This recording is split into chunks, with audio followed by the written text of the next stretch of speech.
Well, good morning, everyone. Nick Reagan here from our First Alert Desk for 5 on 5 Plus. We got our top headlines and, of course, weather from First Alert meteorologist Samantha Roberts here coming up in just a few minutes. Things are looking a little nicer than they were yesterday, in my opinion.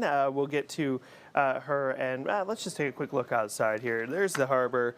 Nice day out there. Again, we'll come to the weather here in just a few minutes, but we do, as always, we got to start with our top news, our biggest stories of the day. And if you weren't paying attention yesterday, a couple of big headlines that we're going to go over right now. We're going to start, of course, with that Murdaugh ruling that came down yesterday. A bit of a bombshell move. The South Carolina Supreme Court has ordered for a new trial for former Low Country attorney Alec Murdaugh.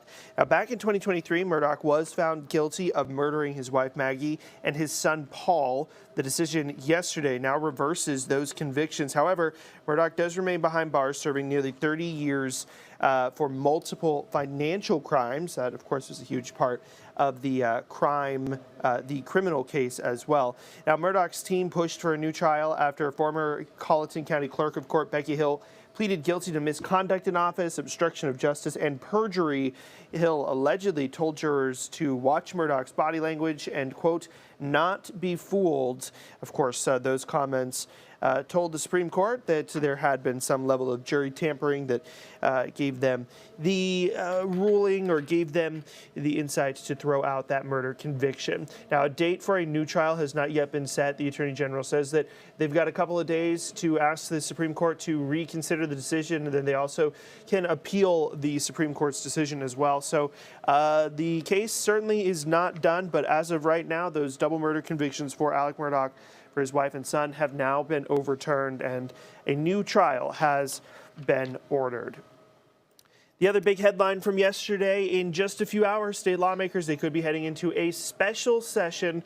Governor Henry McMaster expected to call for that session to address stalled completion of the legislative session, which of course includes those redistricted maps that President Trump called for and state Republicans have been pushing for. Sources say that McMaster could call that special session as early as this afternoon. At the center of the debate, of course, those congressional maps. The maps, they do aim to divide voters in the 6th congressional district, currently represented by longtime Democrat and the state's only congressional Democrat, Representative Jim Clyburn, who's been in that seat for more than 30 years. Those maps, they also create 7 Republican districts or Republican-leaning districts. That effort, of course, hit a roadblock after 5 Republicans in the Senate held up, or rather voted against a session-ending resolution that would have allowed the lawmakers to consider redistricting in a special session after the legislature technically ends later today. Now, of course, everything is in McMaster's hands to see when and if he will call that special session and which items will be taken up in a special session. All right, well, happening right now, a former Charleston, College of Charleston police officer is expected in court this morning. David James Morrison, there on your screen, he's charged with grand larceny and misconduct in office after SLED says he took thousands of dollars while making an arrest. Now, Morrison is accused of searching a person's car during that arrest and locating a red bag with nearly $3,000 inside. SLED agents say that he took the bag and placed it in the trunk of his patrol car, intending to keep the money for himself. An affidavit states that when the man went to get the car from the tow yard, the bag was not with the car, nor was it with any of the items that are in the jail. When asked about the bag, Morrison denied knowing anything about it, later returning to the school's police station with the bag, stating that he found it next to a dumpster. That, according to an affidavit. The bag and money were later returned to its owner. Morrison told SLED investigators that he was having money troubles and needed a little extra cash. Morrison was booked into the Charleston County Detention Center on June 13th last year and has since been released on bond. Of course, we'll let you know how that one turns out a little later today when we get that information. Okay, let's take a look outside. Back outside now. There it is, downtown Charleston. Those West Ashley bridges there leading into downtown. And, of course, the Ravenel there off in the distance. Beautiful day out there right now.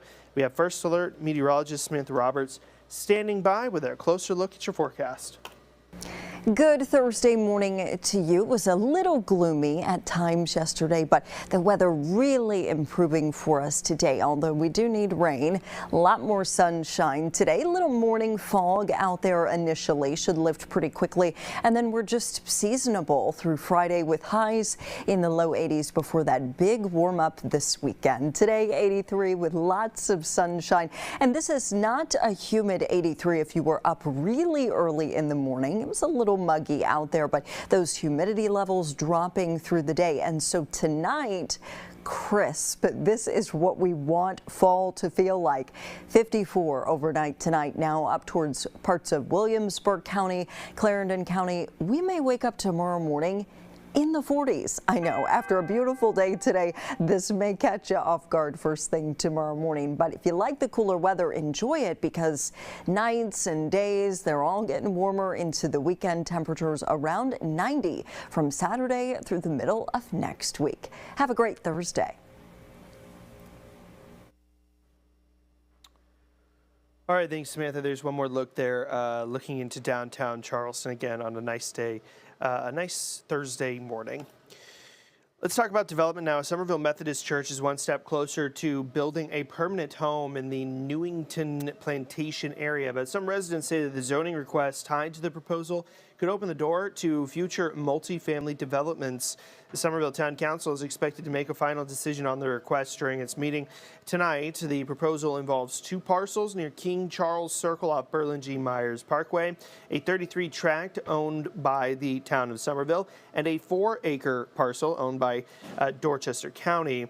More than 20 acres of the larger property are wetlands and unsuitable for development. Because of that, the church is seeking to annex and rezone the smaller tract off King Charles Circle for church development standards. Now, neighbors in the Newington Plantation community, they say they support bringing the church to the area, but they oppose the multifamily residential zoning designation attached to the request. Residents say the debate mirrors a battle from last summer when developers proposed a 180-unit apartment complex on the same property. Community members pushed back, citing concerns about traffic and safety near Flowertown Elementary School and Newington Elementary School.